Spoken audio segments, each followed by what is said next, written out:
Hi dear student, operating सिस्टीमच्या क्लासमध्ये सर्वांचं स्वागत आहे. हा आपला सेकंड लेक्चर आहे. पहिला लेक्चरमध्ये आपण सिलेबस बघितलं होतं की कोणत्या प्रकारचा सिलेबस किंवा कशा प्रकारचा सिलेबस आपण कोणते कोणते युनिट आपण ऑपरेटिंग सिस्टीममध्ये पाहणार आहे ना. त्याच्यापैकी मी तुम्हाला काही गोष्टी अशा सांगितलं होतं की काही थेरॅटिकल पार्ट आहे आणि काही त्याच्यामध्ये थोडेसे न्यूमेरिकल्स पण आहे. युनिट नंबर 4 आणि थर्ड 4 आणि 5मध्ये. ठीक आहे. तर आपण प्रिव्हियस क्लासमध्ये सिलेबसला डीपली जाणून घेतली की कशा प्रकारचा सिलेबस तुमचा राहणार आहे. ठीक आहे. तर आपण काही डेफिनेशन पाहिली होती. अँड्रॉइडची डेफिनेशन प्रत्येकाने ते लर्न केली असेल हे मला माहीतच आहे. आणि आपण टाईप्स पण पाहिले होते. ठीक आहे.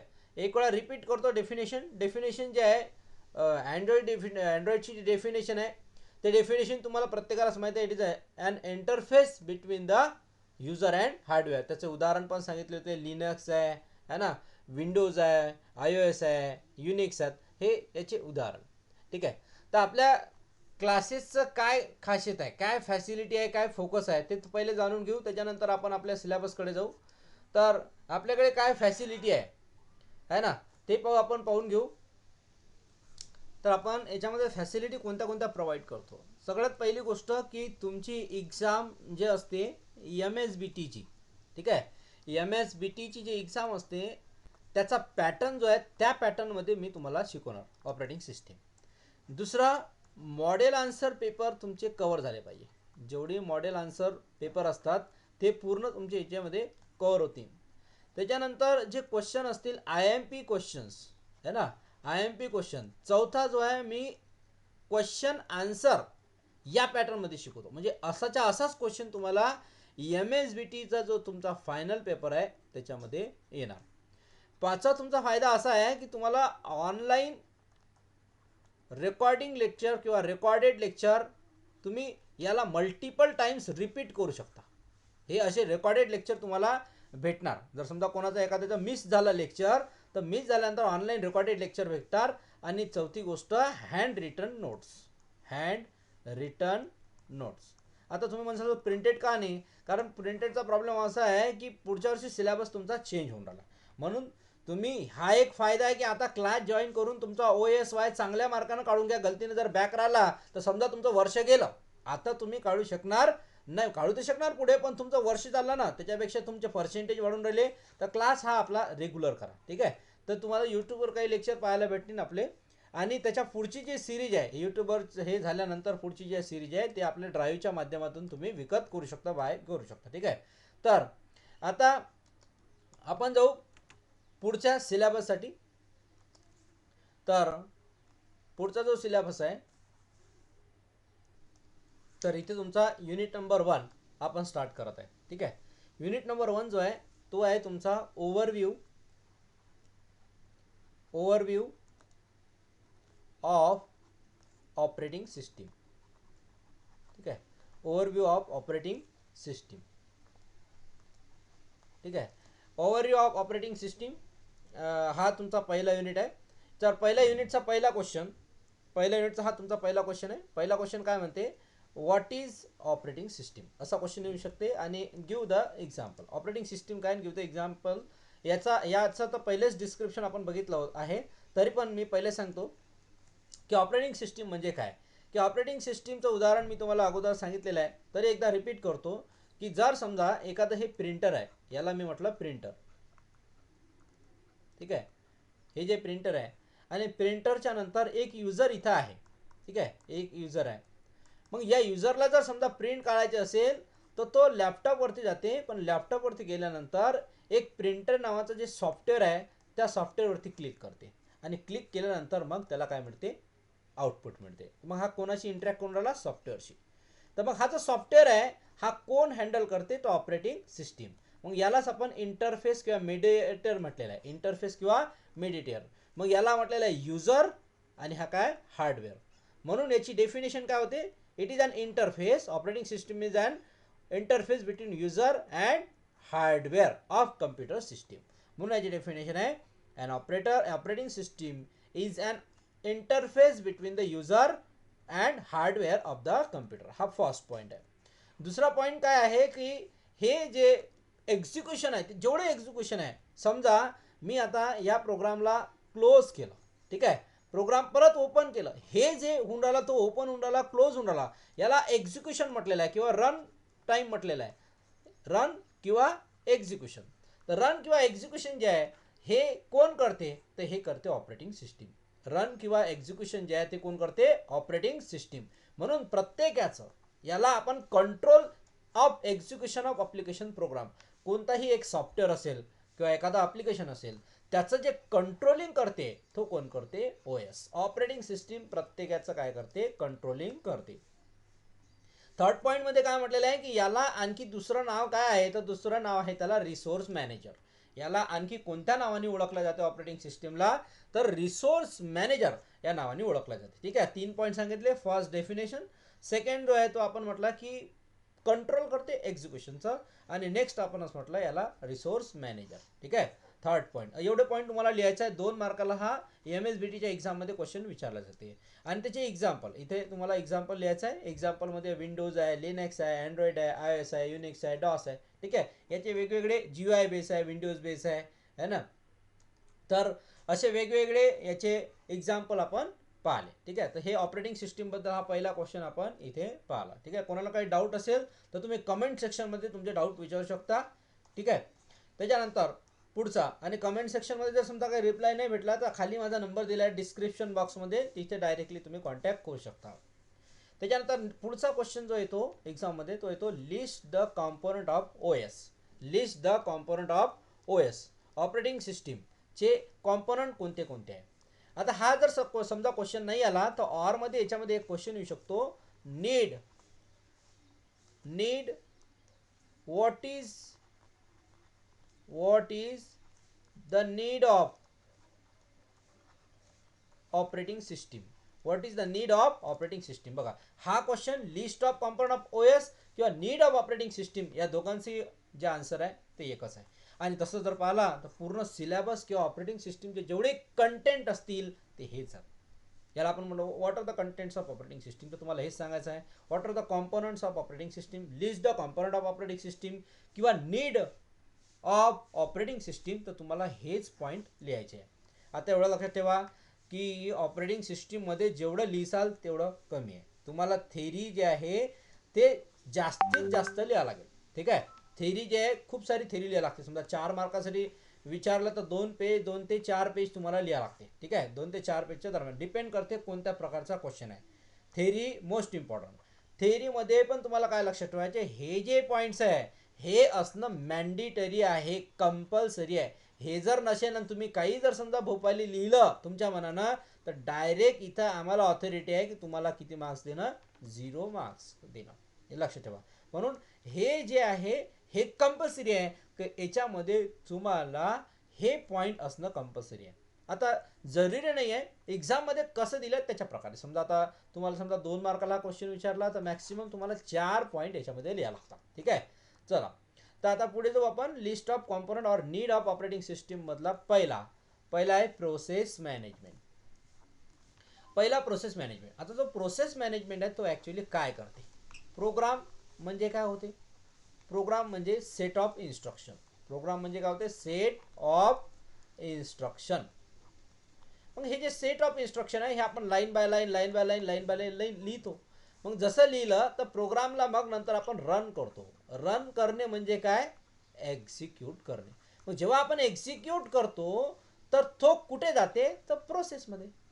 जेव्हा आपण एक्झिक्यूट करतो तर तो कुठे जाते, प्रोसेसमध्ये. जेव्हा आपण एखादा प्रोग्राम आहे तो लिहिला मग रन करतो कंपायलरमध्ये, कंट्रोल S करून मग कंट्रोल R करतो, रन करतो. रन केल्यानंतर तो एक्झिक्यूट होते, तो कुठे जाते, प्रोसेसमध्ये जाते. कुठे जाते, प्रोसेसमध्ये. दुसरी एक गोष्ट, जर समजा एखादी फाईल आहे ते जर समजा डाउनलोड होत असेल तर तिथे डाउनलोडिंगचा जे ऑप्शन आहे ते तुम्हाला असं दिसणार भरताना. इथून असं डाउनलोड होत असताना असं असं तुम्हाला दिसेल. मग हे जे होऊन राहिलं असं त्याला आपण प्रोसेस म्हटलेलं आहे. हे जे प्रोसेस आहे हे मॅनेजमेंट करते त्याला आपण प्रोसेस मॅनेजमेंट म्हणतो. हा ऑपरेटिंग सिस्टीमचा एक पार्ट आहे जो प्रोसेस मॅनेजमेंट करते. हा ऑपरेटिंग सिस्टीमचा एक पार्ट आहे जो काय करते, प्रोसेस मॅनेजमेंट करते. ओके. दुसरा जो आहे तो आहे मेन मेमरी मॅनेजमेंट. कोणता आहे? Main memory management. आता मेन मेमरी म्हणजे कोणती मेमरी होते? तर मेन मेमरी म्हणजे होते तुमची कोणती? Internal memory. मेन मेमरी म्हणजे कोणती? Internal memory. मेन मेमरी म्हणजे इंटरनल मेमरी. आता इंटरनल मेमरी आणि सेकंडरी मेमरी हे तुम्हाला माहीत आहे. तर इंटरनल मेमरीमध्ये जे काही देवाणघेवाण होते किंवा जेव्हा काही मॅनेजमेंट होत असेल, जसं फॉर एक्झाम्पल जर समजा आपल्याला एखादा ॲप इन्स्टॉल करायचा आहे, तर ॲप इन्स्टॉल करायचा आहे, तुम्हाला हे माहीत आहे की ॲप इन्स्टॉल कुठं होते? मेन मेमरीमध्ये होते. कुठे होते? मेन मेमरीमध्ये होते. ॲप इन्स्टॉलेशन अनइन्स्टॉलेशन करायचं असेल तर मेन मेमरीमधून होते. मग हे जे मेन मेमरीमधून इन्स्टॉलेशन अनइन्स्टॉलेशन करतो आपण, याला इंटरनल मेमरी मॅनेजमेंट म्हणतो. तो ऑपरेटिंग सिस्टीमच्या या पार्टमध्ये येते, या सेक्शनमध्ये येते. ठीक आहे. याचे सेक्शन लाईक असं समजा एखाद्या कॉलेजसारखं आहे ना, एखाद्या कॉलेजसारखं याचे सेक्शन आहेत. तसं कॉलेजमधले सेक्शन असते अकाउंटिंग सेक्शन, एक स्टुडंट सेक्शन असते, ठीक आहे, एक एक्झाम सेक्शन असते, एक लायब्ररी सेक्शन असते, एक क्लास सेक्शन असते, है ना. जर तुम्हाला पैसे भरायचे असेल तर तुम्ही अकाउंट सेक्शनमध्ये जाता, ठीक आहे. जर तुम्हाला स्टुडंट सेशनमध्ये काही फॉर्म भरायचा असेल तुम्ही फॉर्म भरायला जाता, एक्झाम जायचं असेल तर एक्झाम हॉलमध्ये जाता, लायब्ररीमध्ये अभ्यास करायचा असेल तर लायब्ररीमध्ये जाता, आणि क्लासमध्ये जर सुद्धा स्टडी करायचं असेल, लेक्चर तुम्हाला करायचं असेल तर तुम्ही या सेक्शनमध्ये जाता. जसं या कॉलेजचे सेक्शन आहेत तसे ऑपरेटिंग सिस्टीमचे हे वेगवेगळे सेक्शन आहे, ठीक आहे, कॉम्पोनंट आहेत. तर आपण बघितलं process management, main memory management. त्याच्यानंतर आहे file management. File management, file कोणत्याही प्रकारची असू शकते. टेक्स्ट फाईल, ठीक आहे, ऑडिओ फाईल, ठीक आहे, त्याच्यानंतर व्हिडिओ फाईल, ठीक आहे, ज्याच्यामध्ये डेटा आला त्याला आपण फाईल म्हटलेलं आहे. तर अशा प्रकारचा फाईलचं management file management. Input output system management.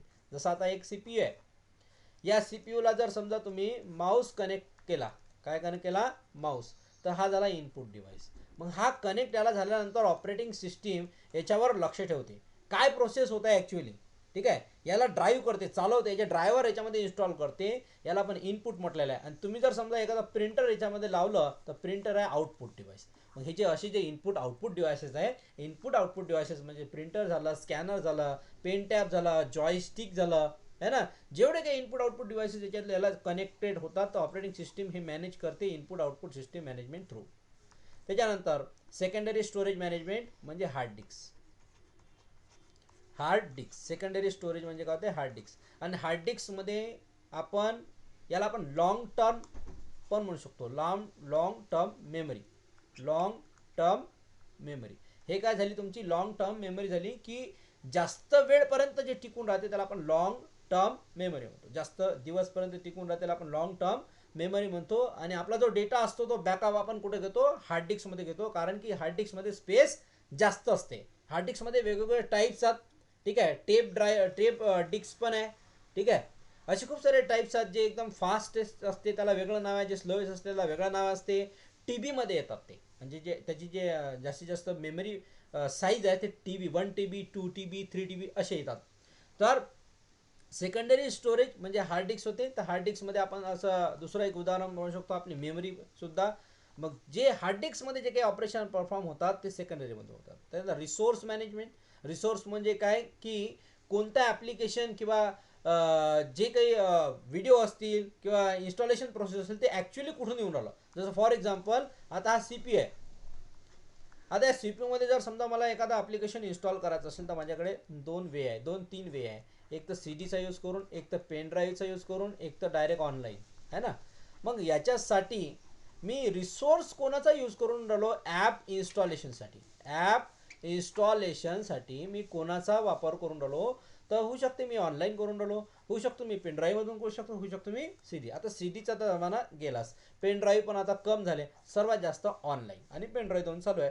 पण समजा मी ऑनलाईन सध्या इन्स्टॉल केलं तर मग आता रिसोर्स कोण झाला? ऑनलाईन. मग ऑनलाईनवरून जे हे इन्स्टॉलेशन प्रोसेस करून राहिल्या रिसोर्सवरून त्याला आपण रिसोर्स मॅनेजमेंट म्हणतो. काय म्हणतो? Resource management. त्यानंतर प्रायव्हसी आणि सिक्युरिटी. तुम्हाला माहीत आहे की जे ऑपरेटिंग सिस्टीमचा आपण यूज करतो, तर तुम्ही माहिती आहे तुमच्या लॅपटॉपला किंवा तुमच्या डेस्कटॉपला किंवा मोबाईलला, है ना, तुम्ही प्रायव्हसी लावू शकता. काय लावू शकता? प्रायव्हसी किंवा सिक्युरिटी लावू शकता. प्रायव्हसी किंवा काय लावू शकता? सिक्युरिटी लावू शकता. तर हे प्रायव्हसी आणि सिक्युरिटी पण प्रोव्हाइड करते ऑपरेटिंग सिस्टीम. हा एक कॉम्पोनंट आहे. डिव्हाइस मॅनेजमेंट, सर्व प्रकारचे डिव्हाइस मॅनेजमेंट करते. आता सध्या एक डिव्हाइस मॅनेज, एक नाही दोन, मल्टिपल डिव्हाइस मॅनेज करून राहिला माझा सिस्टीम. माझ्याकडे विंडोज आहे, ठीक आहे, विंडोज 10 ऑपरेटिंग सिस्टीम आहे माझ्याकडे. त्याच्यामध्ये काय काय लागलेलं आहे सध्या माहीत आहे काय? वेगवेगळे डिव्हाइस लागलेले आहे. एक मी कॅमेरा लावलेला आहे ज्याच्यामध्ये तुम्ही मला पाहून राहिले, आणि दुसरा मी लिहून राहिलो तसा पेन टॅब आहे. काय आहे? Pen tab. तर या दोन गोष्टी इथे लागलेल्या आहे. तर हे आहे डिव्हाइस, ठीक आहे. तर हे डिव्हाइस कसे काय येऊन राहिले, जसं मी लावल्याबरोबर ऑपरेटिंग सिस्टीम याला काय करते, कॅप्चर करते, आणि त्याच्या दिमाग म्हणजे त्याच्यामध्ये ऑलरेडी प्रोग्राम सेव्ह आहे, तो कन्सिडर करते की हा कॅमेरा आहे, हा पेनटॅब आहे, आणि हे सगळं ऑपरेटिंग सिस्टीम काय करते, वर्क करते. याला डिव्हाइस मॅनेजमेंट तो. त्याच्यानंतर आहे booting of the computer. Booting म्हणजे काय? कम्प्युटरला स्टार्ट करतो आपण, है ना, कम्प्युटरला स्टार्ट करतो. जसं आपण स्विच ऑन करतो, आपण स्विच ऑन केलं की कम्प्युटर काय होते, स्टार्ट होते. तर स्टार्ट झाल्यानंतर त्याच्यामध्ये काही तुम्हाला ऑप्शन येतात, कोणत्या ऑपरेटिंग सिस्टीमवर तुम्ही वर्क करायचं आहे ना, किंवा बुटिंगमध्ये काही चेंजेस करायचे आहे का, हे आपलं आपण त्याला काय म्हणतो, बुटिंग. Booting means starting. त्याच्यानंतर पुढचं आहे परफॉर्म बेसिक टास्क. आता जेवढेही बेसिक टास्क परफॉर्म होऊन राहिला, जसं मी इथे लिहून राहिलो, हा पेन इकडे तिकडे मूव्ह होऊन राहिला, ठीक आहे. आता इथं तुम्हाला हा मी इकडे याचं मुवमेंट करून राहिलो, हे जे छोटे छोटे टास्क आहे, मी याला पकडून राहिलो, इकडे लिहून राहिलो, ह्या सगळ्या छोट्या छोट्या ज्या टास्क आहेत या ऑपरेटिंग सिस्टीम परफॉर्म करते, ठीक आहे. तर ऑपरेटिंग सिस्टीमचे हे वेगवेगळे कॉम्पोनंट आहे. तर एक्झाममध्ये तुम्हाला किती लिहायचे आहे? ओन्ली 4. 4 कोणतेही तुम्हाला एक्झाममध्ये लिहायचं आहे. जर समजा 2 मार्क आला तर लिस्ट करायचं, आणि एक्सप्लेन आला तर मग अशा प्रकारे क्वेश्चन येते. पुढे सांगतोच मी तुम्हाला कशा प्रकारचा क्वेश्चन येते. लक्ष झालं? हा 2 मार्काचा तुमचा क्वेश्चन झाला. या क्वेश्चनला मी डीपली नॉलेज दिलंच तुम्हाला. आता इथं बघा, पुढचा असा क्वेश्चन येते एक्झाममध्ये. प्रिव्हियस एक्झाममध्ये पण हा क्वेश्चन आला होता 4 मार्काला, विंटर 22ला, ठीक आहे. विंटर 22 आणि समर 22लाही विचारला होता. समर 22ला वरचा क्वेश्चन आला होता लिस्ट, ठीक आहे, आणि त्याच्यासोबत एक कोणताही एक्सप्लेन करा. म्हणजे 3 मार्कासाठी एक्सप्लेनेशन आणि 1 मार्काची लिस्ट आली. तर याच्यामध्ये 2 लिस्ट लिहायचे आणि याची एक्सप्लेनेशन लिहायचं एकचं. Describe any two. आता इथे बघा क्वेश्चन कसा आला, डिस्क्राईब एनी टू म्हणजे कोणतेही 2 पकडायचे, हे किंवा हे, ठीक आहे. तर आता 2 जर समजा, आता हा 4 मार्काचा क्वेश्चन आहे. किती मार्काचा आहे? 4 मार्काचा क्वेश्चन आहे. तर तुम्हाला थेरी लिहायला लागेल, याची 2 मार्काची, याची 2 मार्काची, पण जेवढे जास्त पॉईंट होईल तेवढे 4च्या वरती पॉईंट लिहायचे. अर्धा मार्क्स एका पॉईंटला, समजून घ्या. तर बघा, तुम्ही यूट्यूबवरती किंवा कुठे सर्च जरी केले तर तुम्हाला अशा प्रकारे थेरॉटिकल कोणी सांगणार नाही. हा पॉईंट घेईल, या पॉईंटचं एक्सप्लेनेशन देईन, काम खतम. मी तुम्हाला हे नोट्स सहित देत आहे, याच्या नोट्स पण देते, म्हणजे जसंच्या तसं तुम्हाला एक्झाममध्ये लिहायचं आहे. दोन्ही माध्यमामध्ये क्लास अवेलेबल आहे, एक ऑफलाईन आणि दुसरा ऑनलाईन, ठीक आहे. चला, तर ठीक आहे. ऑफलाईन तुम्हाला मी सांगतोच तुम्हाला, ऑफलाईन तर स्टार्ट झालेला आहे, तुम्ही बसू शकता, काही प्रॉब्लेम नाही, आणि ऑनलाईन हा समजा चालूच आहे तुमचा.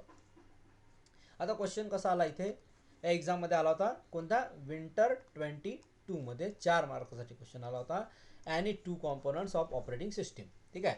आता 2 कॉम्पोनंट म्हटलं, परंतु आपण इथे काय लिहिले? 5 लिहिले. कारण होऊ शकते की याने 2 म्हटलं, पण असं एक्झाममध्ये येऊ शकते, explain the process management and main memory management. Explain आणि 4 येऊ शकते, एक मार्काला 1. म्हणून आपल्याला पूर्ण कंपल्सरी घेऊन चालायचं आहे, की जरुरी नाही की हे 2च विचारेल म्हणून. 4 पण विचारू शकते 4 मार्कासाठी. ते एक मार्काला मग तुम्हाला ते थेरी लिहावं लागते, ठीक आहे. एक मार्कासाठी मिनिमम 3 पॉईंट किंवा 2 पॉईंट लिहायचे तुम्ही, ठीक आहे.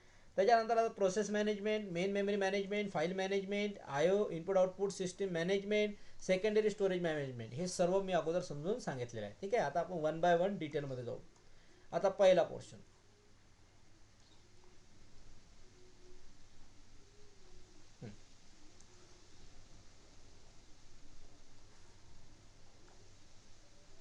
लक्ष द्या. 1 बाय 1 पहिला पोर्शन. पहिला प्रोसेस मॅनेजमेंट. मी तुम्हाला पहिलेच म्हटलं प्रोसेस म्हणजे काय होते, तर लक्ष द्या. पहिल्या पॉईंटमध्ये असं म्हटलेलं आहे, सेट ऑफ इन्स्ट्रक्शन जे म्हणतो आपण त्याला आपण प्रोग्राम म्हणतो. तुम्हाला माहिती आहे, जे काही प्रोग्राममध्ये लिहितो, जसं की हॅश इन्क्लूड stdio.h है ना, असं सी लँग्वेजमध्ये लिहितो, iostream.h याच्यामध्ये लिहितो, इम्पोर्ट स्टेटमेंट लिहितो जावामध्ये. मग हा जो प्रोग्राम आपण लिहितो, सेट ऑफ इन्स्ट्रक्शन लिहितो, याला आपण काय म्हटलेलं आहे? प्रोग्राम म्हटलेलं आहे. सेट ऑफ इन्स्ट्रक्शनला काय म्हटलेलं आहे? प्रोग्राम म्हटलेलं आहे. पुढचा नेक्स्ट स्टेपमध्ये या प्रोग्रामचं आपण काय करतो? एक्झिक्युशन करतो. It can start it's execution. या प्रोग्रामचं आपण एक्झिक्युशन काय करतो? स्टार्ट करतो. प्रोग्रामचं एक्झिक्युशन स्टार्ट केलं, मग हे जे एक्झिक्युशन स्टार्ट केलं त्यालाच आपण प्रोसेस म्हणतो. त्याला काय म्हणतो? प्रोसेस. जसं फॉर एक्झाम्पल मी काय केलं, याला इथे इथे गेल्यानंतर इथे क्लिक केलं, आणि क्लिक केल्यानंतर याच्यावरती क्लिक केलं, तर क्लिक केल्याबरोबर लगेच हा आला, ते काय झालं याचं एक्झिक्युशन. आता हे जे एक्झिक्युशन आहे त्यालाच आपण प्रोसेस म्हणतो. हे जे प्रोसेस मॅनेजमेंट आहे ना, त्या एक्झिक्युशनला आपण प्रोसेस म्हणतो. ते program in a is execution is a process. जेव्हा प्रोग्राम हा एक्झिक्युशनमध्ये राहते तेव्हा त्याला आपण काय म्हणतो, प्रोसेस म्हणतो. Okay, next point.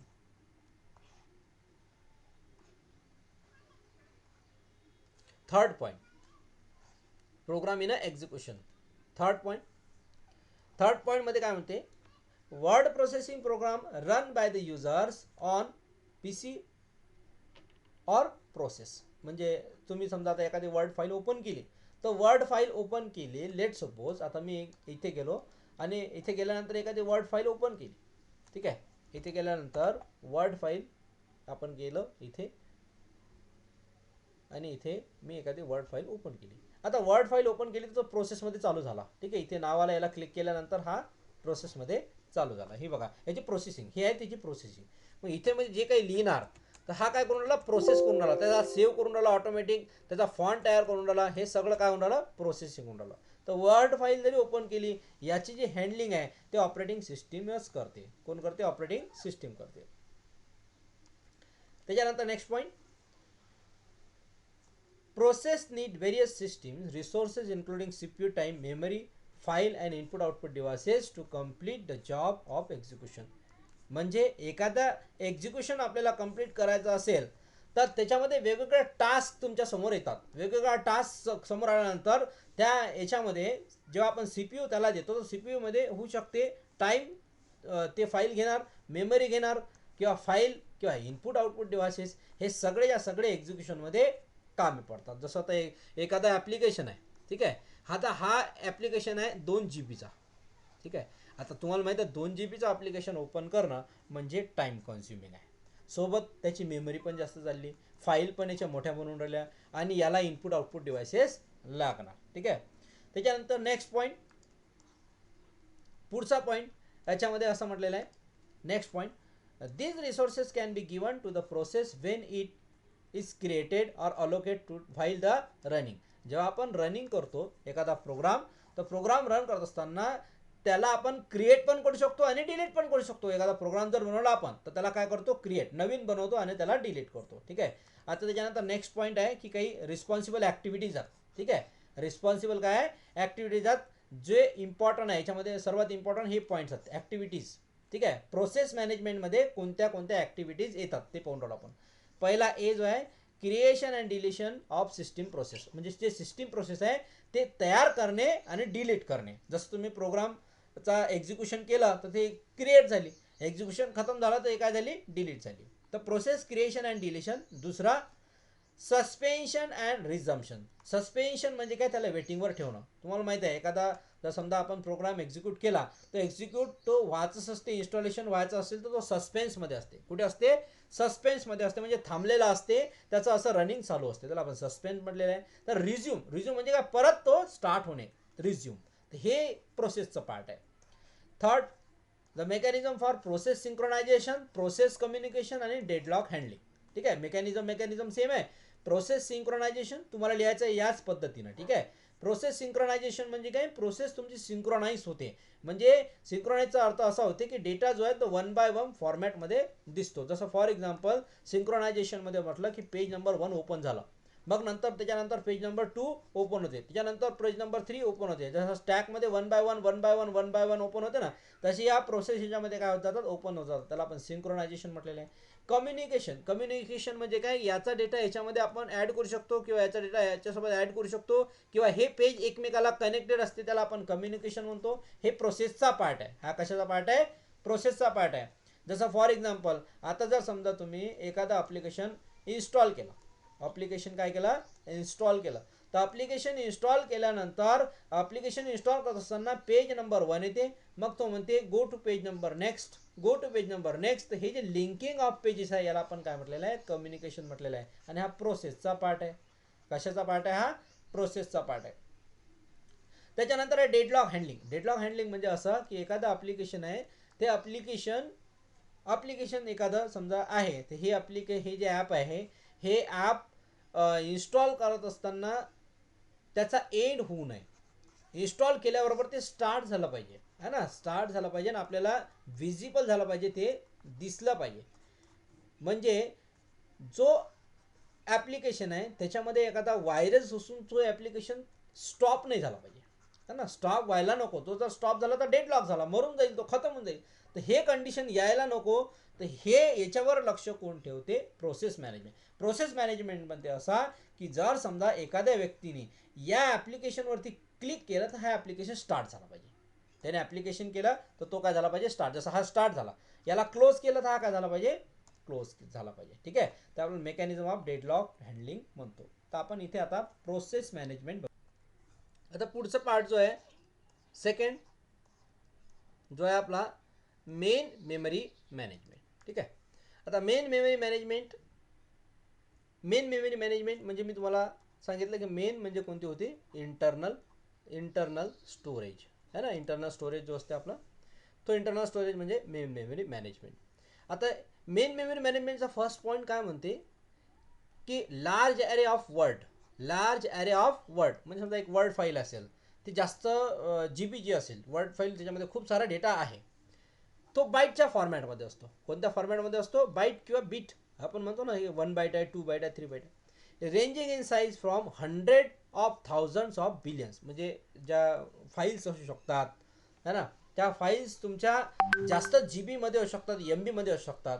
KB, MB आणि GB, आणि GBच्या नंतर काय ते TB. ठीक आहे, तर सर्वात जास्त लार्ज फाईल ही झाली. मग TBच्या माध्यमाने जर डेटा असेल तर इंटरनल काम करू शकत नाही. तर TBच्या माध्यमातून जर डेटा असेल तर तुम्हाला हार्ड डिस्क लागणार. तर म्हणून मेन मेमरी जी आहे ती इंटरनल आहे. इंटरनल म्हणजे छोट्या ज्या फाईल्स आहेत तो हँडल करते. मोठ्या ज्या फाईल्स आहेत त्या TBमध्ये आपल्याला म्हणजे सेकंडरी स्टोरेजमध्ये पडतात.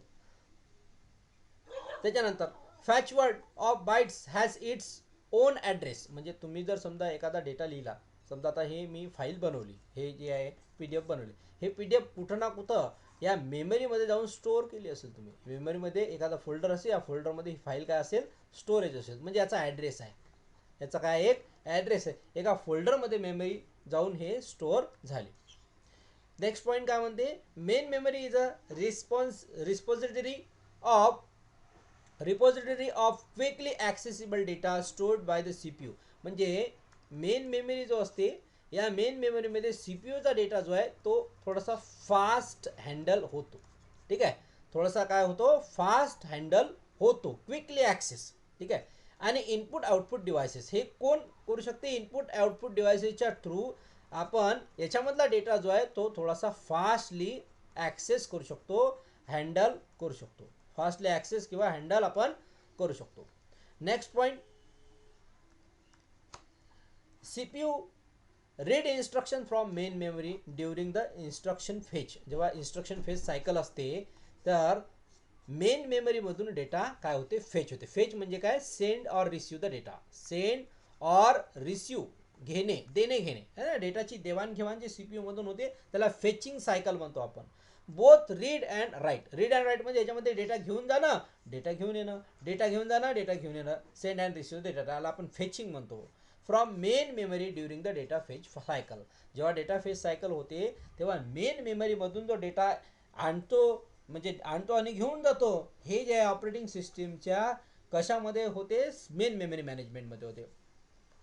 त्याच्यानंतर एक लास्ट पॉईंट आहे याच्यामधला, रिस्पॉन्सिबल ॲक्टिव्हिटीज कोणत्या कोणत्या आहेत. ह्या इम्पॉर्टंट लक्षात ठेवा की याच्या रिस्पॉन्सिबल ॲक्टिव्हिटीज कोणता मेन मेमरीमध्ये ऑपरेटिंग सिस्टीमचा पार्ट करतो.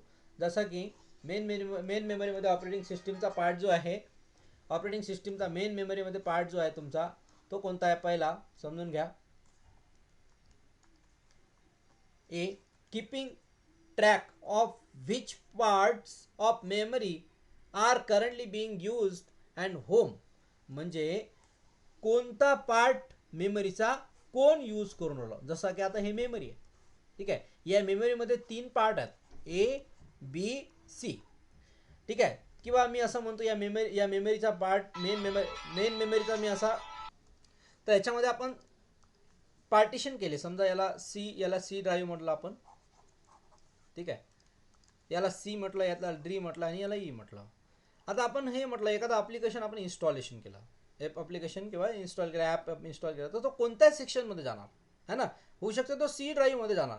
मग कोणत्या ॲप्लिकेशनला कोणता ड्राईव्ह मेमरी अलोकेट करणं हे जे रिस्पॉन्सिबिलिटी आहे हे कोणाची आहे, मेन मेमरी मॅनेजमेंटची आहे.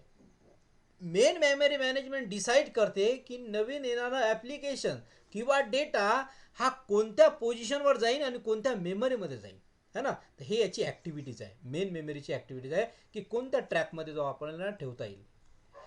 त्याच्यानंतर deciding which process and data to move into and out memory, म्हणजे कोणता डेटा हा मेमरीमध्ये ठेवायचा आहे, कोणता या मेमरीमधून आउट करायचा आहे, है ना. तर मेमरीमधून आउट करायच्या वेळेस आपल्याला एक क्वेश्चन विचारला जाते, इंटरनल इज फुल, है ना.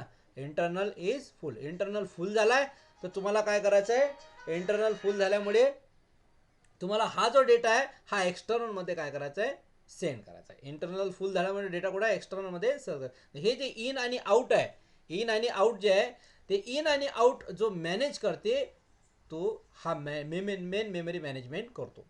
आणि तिसरा आहे अलोकेटिंग अँड डिअलोकेटिंग मेमरी, म्हणजे असं समजा की मेमरी अलोकेट करणं आणि मेमरी डिलीट करणं, अलोकेट करणं आणि डिलीट करणं हे करण्याचं काम कोण करते, मेन मेमरी मॅनेजमेंट करते. ओके, तर अशा प्रकारे आपण याचे दोन पार्ट क्लिअर.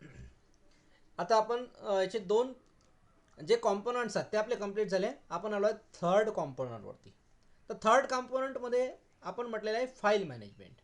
आता फाईल म्हणजे ॲक्च्युली काय होते, is the collection of similar or related information collected असते एका फाईलमध्ये. जसं की आपण म्हटलं की एखादी मी फोल्डर बनलेलं आहे त्याचं नाव मी लिहिलेलं आहे इमेजेस, ठीक आहे. आता इमेजेस नावाचा फोल्डर याच्याकडे बघून तुम्हाला काय वाटते, या इमेज नावाच्या फोल्डरकडे तुम्ही बघितलं तर तुम्हाला एवढंच लक्षात आलं की याच्यामध्ये इमेजेस आहेत, म्हणजे सिमिलर टाईप्स ऑफ इन्फॉर्मेशन आहे. समजा मी एक व्हिडिओचं हे बनवलेलं आहे, फोल्डर बनवलं आहे, तर तुमच्या लक्षात येईल की याच्यामध्ये सगळे व्हिडिओ फाईल असेल.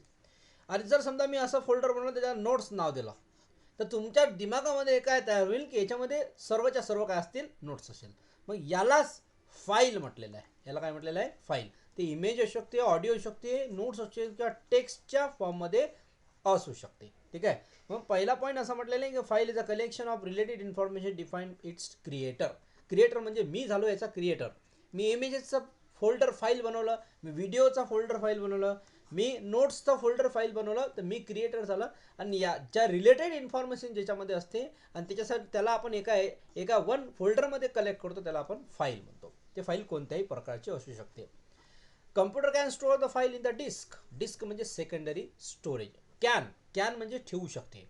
कम्प्युटर तुमच्या दोन याच्यामध्येच फाईल ठेवू शकते, एक तर मेन मेमरी, एक तर सेकंडरी मेमरी. मेन म्हणजे कोणती होते, इंटरनल मेमरी, आणि सेकंडरी मेमरी म्हणजे कोणती, external memory.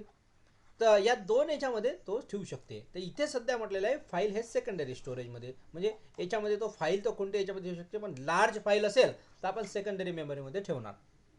Which provide a long term storage. Secondary storage हा लॉंग टर्म स्टोरेज प्रोव्हाइड करते. कारण तुम्हाला माहीत आहे की जर समजा आपल्या कम्प्युटर मेमरीमध्ये व्हायरस वगैरे जर गेले तर आपण याला अनइन्स्टॉल करतो, इंटरनलला काय करतो, अनइन्स्टॉल करतो. आपला हार्ड डिस्क जो आहे तो जसाच्या तसाच राहतो, म्हणून त्याला लॉंग टर्म स्टोरेज आपण म्हटलेलं आहे. आता स्टोरेज मीडिया जो आहे, स्टोरेज मीडिया म्हणजे सेकंडरी स्टोरेज मीडिया. मी तुम्हाला पहिलेच म्हटलं की हार्ड डिस्कचे वेगवेगळे प्रकार आहेत. तर हार्ड डिस्कचा पहिला जो टाईप आहे तो आहे मॅग्नेटिक टेप, दुसरा आहे मॅग्नेटिक डिस्क आणि तिसरा ऑप्टिकल डिस्क. याच्यातला फास्टेस्ट जो आहे तो ऑप्टिकल डिस्क आहे, ठीक आहे. तर हे जे आहे हे टाईप्स आहेत कशाचे, सेकंडरी स्टोरेज म्हणजे हार्ड डिस्कचे. हे हार्ड डिस्कचे काय टाईप आहे, हे हार्ड डिस्कचे टाईप आहेत. याच्यामध्ये आपण हार्ड डिस्क पाहू शकतो वेगवेगळ्या प्रकारचे, कोणत्या स्लोशेस्ट किंवा फास्टेस्ट असू शकते. इथं म्हटलेलं आहे each of this media has its on properties. प्रत्येकाच्या वेगवेगळ्या प्रॉपर्टी असू शकते. कशी, कोणाची स्पीड जास्त असू शकते, कोणाची कॅपॅसिटी जास्त असते, कोणाचा डेटा ट्रान्सफर रेट जास्त असू शकते. डेटा ट्रान्सफर रेट म्हणजे काय की एक पेनड्राईव्ह आहे, ठीक आहे. हा पेनड्राईव्ह जो आहे हा पेनड्राईव्ह तुमचा 2000 रुपयाला आहे, ठीक आहे. एक पेनड्राईव्ह आहे तो पेनड्राईव्ह तुमचा 1000 रुपयाला आहे. परंतु हाही 64 GB आहे, हाही 64 GB आहे. मग याचे का 2000 आहे, कारण हा 5 सेकंडमध्ये जी इन्फॉर्मेशन सेंड करते ते याला 5 मिनटं लागतात. 5 मिनिट आणि 5 सेकंडमध्ये फरक आहे. म्हणजे हा फास्टेस्ट डेटा ट्रान्सफर करतो कॉपी किंवा पेस्ट, तर हा स्लो बेस्ट करतो. म्हणून याचा ट्रान्सफर रेट जास्त आहे, म्हणजे डेटा जो ट्रान्सफर रेट आहे तो जास्त आहे. अजून एक गोष्ट सांगतो मी तुम्हाला, जेव्हा इंटरनेट येते आपल्या इथं तर इंटरनेट हा बी एस एन एल असू शकते किंवा एअरटेल असू शकते, कोणतंही असू शकते. तर त्यांचे प्लॅन असतात 10 MBPS 40 MBPS. ठीक आहे. आता तुम्ही म्हणाल सर मोबाईलचा किती येते, तर मोबाईल येते 2-4 MBPSचा डेटा येतो. MBPSचा म्हणजे एवढा स्पीड असते. मग याची स्पीड 10 स्पीड असते. जे कोणते ऑप्टिकल फायबर जे असतात ना, ऑप्टिकल फायबर केबल जे असतात त्याची स्पीड जी असते 10-40-100 MBPSचा पण प्लॅन असतो. मग याची जी स्पीड आहे, ट्रान्सफर रेट सर्वात जास्त याचा आहे. याचा कमी सर्वात कमी आपल्या मोबाईलचा ट्रान्सफर रेट डेटा. म्हणून लोक इंटरनेटसाठी ऑप्टिकल फायबर जो आहे, ब्रॉडबँड म्हणतो आपण त्याला, ब्रॉडबँड केबल घेतात. कोणता? ब्रॉडबँड कनेक्शन घेतात. थर्ड जो पॉईंट आहे, file system normally organise input directories to ease their use. These directories may contain file and their direction. जर समजा तुम्हाला एखादा फाईलचा वापर करायचा असेल तर तुम्ही काय करता, डायरेक्टरीमध्ये जाता. डायरेक्टरी म्हणजे समजा आता मी गेलो माय कम्प्युटरमध्ये. माय कम्प्युटरमध्ये इथे बघा डायरेक्टरी दिसून राहिली तुम्हाला. या साईडनं इथे तुम्ही वरती पाहू शकता, इथं काय डायरेक्टरीज आहे. आता याच्यामध्ये जर समजा मला एखादी फाईल स्टोअर करायची असेल तर मी एखाद्या डायरेक्टरीमध्ये जाईल. जसं की मी आता याला ओपन केलं तर ही माझी डायरेक्टरी झाली. हे काय झाली, माझी डायरेक्टरी. ह्याच्यामध्ये मी डायरेक्टरीमध्ये गेलो तर या डायरेक्टरीमध्ये तुम्हाला इथे दिसून राहिले काय, लोकेशन. ठीक आहे. तर अशा प्रकारे तुम्ही फाईल काय करता, स्टोअर करता एखाद्या डायरेक्टरीजमध्ये. ठीक आहे. तर आता याचे मेन ॲक्टिव्हिटीज कोणत्या कोणत्या आहेत हे महत्त्वाचं आहे. तर मेन ॲक्टिव्हिटीज आहे, पहिला creation and deletion of file. फाईलला नवीन प्रकारे तयार करणे, त्याला डिलीट करणे. दुसरा point, creation and deletion of directories. ज्या आपण मी तुम्हाला सांगितलं इथे वरची डायरेक्टरीज असतात त्या क्रिएशन किंवा डिलिशन करणे, हे याचं काम आहे फाईल मॅनेजमेंटचं. आणि mapping of file on the secondary storage. Mapping of file on the secondary storage म्हणजे काय, की प्रायमरी स्टोरेजमधून सेकंडरी स्टोरेजमध्ये तुम्हाला डेटा काय करणं आहे, मॅप करणं, पाठवणं, सेंड करणं. आणि लास्टमध्ये the backup of files on the stable storage media. समजा आता तुमचा हा लॅपटॉप तुम्ही विकून राहिले, एक लॅपटॉप आहे, तो लॅपटॉप तुम्ही काय करून राहिले, विकून राहिले. तर मग आता अशा वेळेस काय करसाल, तर तुम्ही हार्ड डिस्क घेसाल आणि या लॅपटॉपचा डेटा या हार्ड डिस्कमध्ये काय करसाल, हार्ड डिस्कमध्ये काय करसाल, स्टोरेज करसाल. तर मग करून काय राहिले तुम्ही, बॅकअप. काय करून राहिले, बॅकअप. याचा डेटा याच्यामध्ये घेऊन राहिले. मग हे कोणत्या माध्यमातून होईल, तर फाईल मॅनेजमेंट करते ऑपरेटिंग सिस्टीमचा कॉम्पोनंट. ऑपरेटिंग सिस्टीमचा फाईल मॅनेजमेंट हा सर्व ऑपरेशन परफॉर्म करते. तर इथे आपण 3 मॅनेजमेंट कॉम्पोनंट बघितलेले आहे. ठीक आहे. 3 मॅनेजमेंट कॉम्पोनंट आपले झालेले आहे. आता 4th मॅनेजमेंट कॉम्पोनंटकडे आपण येऊ. आता इनपुट आउटपुट म्हटलं की तुमच्याकडे डायरेक्टली एक्झाम्पल येते कशाचं, स्कॅनरचं आहे ना, माऊस, त्याच्यानंतर प्रिंटर. स्कॅनर, प्रिंटर, माऊस हे सगळे इनपुट आउटपुट डिव्हायसेस आहे. जॉयस्टिक झालं, त्याच्यानंतर कॅमेरा इनपुट डिव्हाइस आहे ना, तर मॉनिटर आउटपुट डिव्हायसेस आहे. तर हे इनपुट आउटपुट डिव्हायसेस जेव्हा आपण कम्प्युटरला कनेक्ट करतो तेव्हा हे कोणत्या कॉम्पोनंटमध्ये जातात, तर इनपुट आउटपुट डिव्हायसेसमध्ये जातात, इनपुट आउटपुट मॅनेजमेंटमध्ये जातात. First point, input output devices provide an environment for the better interaction between the system and output devices. System म्हणजे आपली CPU आणि इनपुट आउटपुट डिव्हायसेस म्हणजे जे आपण कनेक्ट करतो याच्यामध्ये बेटर इंट्रॅक्शन जे परफॉर्म करते ते इनपुट आउटपुट सिस्टीम मॅनेजमेंट आहे. आता हे इनपुट आउटपुट डिव्हायसेस तर तुम्हाला माहीत आहे, प्रिंटर, स्कॅनर, टेप ड्रायव्हर्स आहे ना, हे सगळे. Second point, to interact with the input output devices in an effective manner of operating system uses some special program known as device driver. जर समजा तुम्हाला इंटरॅक्शन करायचं असेल तर आपण ड्रायव्हर्स इन्स्टॉल करतो. समजा एखादा ऑडिओ प्लेअर जर समजा वर्क करत नसेल तर आपण त्याच्यासाठी ड्रायव्हरचा यूज करतो. ड्रायव्हर म्हणजे चालवणारा, आणि याला अलाव कोण करते, ऑपरेटिंग सिस्टीम. ऑपरेटिंग सिस्टीममध्ये इनपुट आउटपुट सिस्टीम मॅनेजमेंट काय करते, की जे ड्रायव्हर्स असतात, जर समजा एखादा PDF फाईल रीड होत नाही आहे तर त्याच्यासाठी आपल्याला ड्रायव्हर इन्स्टॉल करावं लागते. व्हिडिओ व्यवस्थित दिसत नाही त्यासाठी आपल्याला ड्रायव्हर इन्स्टॉल करते.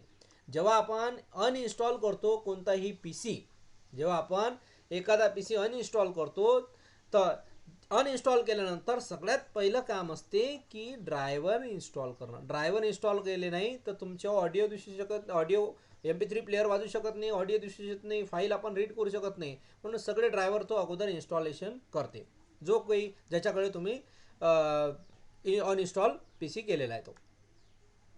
त्याच्यानंतर नेक्स्ट आहे, the device drivers takes the data that OS has defines as a file and then translate them into the stream of bytes or bits, series of laser pulses. Laser पल्सेसचा अर्थ तुम्ही पाहिला असेल की जो लेझर प्रिंटर असते, laser printer असते, तर लेझर प्रिंटरला जो डेटा असते तो लेझरच्या फॉर्मॅटमध्ये असते, म्हणजे डिजिटल फॉर्मॅटमध्ये असते. डिजिटल म्हणजे असं 010101, ठीक आहे. तर 010101च्या फॉर्मॅटमध्ये डेटा भेटल्यानंतर लेझर प्रिंटर काय करते, त्याला लेझरमध्ये कन्वर्ट करते आणि मग तुमची व्हॅल्यू काय करते, प्रिंट करते. तर हे आउटपुट डिव्हाइसेस आहे. लेझर प्रिंटर काय आहे, आउटपुट डिव्हाइसेस आहे. आता तुम्ही म्हणसाल सर याच्यामध्ये कलर प्रिंटर आहे आणि लेझर प्रिंटर आहे, कोणतं बेस्ट आहे? तर लेझर प्रिंटर सर्वात बेस्ट आहे, कमी पैशामध्ये त्याची प्रिंटिंग होते, म्हणून colour printer laser printer best असते. It consist of several components. याचे काही कॉम्पोनंट आहे किंवा याच्या ॲक्टिव्हिटीज आहेत, जसं की मेमरी मॅनेजमेंट कॉम्पोनंट आहे. एक कोणता आहे, मेमरी मॅनेजमेंट कॉम्पोनंट हा याचाच येतो. त्याला आपण बफरिंग म्हटलेलं आहे, कॅशिंग म्हटलेलं आहे, स्पूलिंग म्हटलेलं आहे. आणि बी जो म्हटलेला आहे the general device drivers interface. General device drivers interface म्हणजे काय, कोणताही डिव्हाइस असो त्याला ड्रायव्हर चालवायचं. समजा आता हा डिव्हाइस आहे, याला चालवायसाठी एक ड्रायव्हर आहे, ठीक आहे. याचं ॲप्लिकेशन मला डाउनलोड करावं लागतं, तेव्हा हा चालून राहिला व्यवस्थित. बघा याला बंद केलं की ऑफ होऊन जाते. त्याच्या प्रत्येकाचे ड्रायव्हर मला याच्यामध्ये काय करावं लागते, इन्स्टॉल करावं लागते. ड्रायव्हर्स म्हणजे ॲक्च्युली सॉफ्टवेअर म्हणू शकतो आपण. Drivers for specific hardware device. Driver म्हणजे ड्रायव्हर म्हणजे हा सॉफ्टवेअर झालं. मग समजा आता मला एखादं प्रिंटर मला काम करायचं आहे नवीन प्रिंटरसोबत, तर ते प्रिंटर आणल्याबरोबर तुम्ही कनेक्ट करत लागत नाही. त्याच्यासाठी तुम्हाला गुगलवरती जाऊन इन्स्टॉल करावं लागते. गुगलवरती जाऊन काय करावं लागते, इन्स्टॉल करावं लागते ड्रायव्हर किंवा सॉफ्टवेअर, आणि तेव्हा तो प्रिंटर काय करतो, वर्क करतो, ठीक आहे. तर आपण या क्लासमध्ये 4 कॉम्पोनंट ऑफ ऑपरेटिंग सिस्टीम पाहिले, जे मोस्ट इम्पॉर्टंट आहे, एक्झाममध्ये येण्याची शक्यता आहे, महत्त्वाचा पार्ट आहे. अशा प्रकारेच आपलं ऑपरेटिंग सिस्टीम नेक्स्ट लेक्चरमध्ये तुम्ही याचा नेक्स्ट पार्ट पाहाल. ह्याच्यामध्ये जर कोणाला जर क्वेरी असेल, काही प्रॉब्लेम असेल, तर तुम्ही विचारू शकता. तुम्हाला एक्झाममध्ये असंच लिहायचं आहे. तुम्ही जर अशा पद्धतीनं जर लिहिलं तर MSBTमध्ये तुम्ही आउट ऑफ मार्क्स घेऊ शकता. ओके. जर कोणाला काही डाऊट असेल तर तुम्ही कमेंट सेक्शनमध्ये कमेंट करू शकता. Thank you for watching.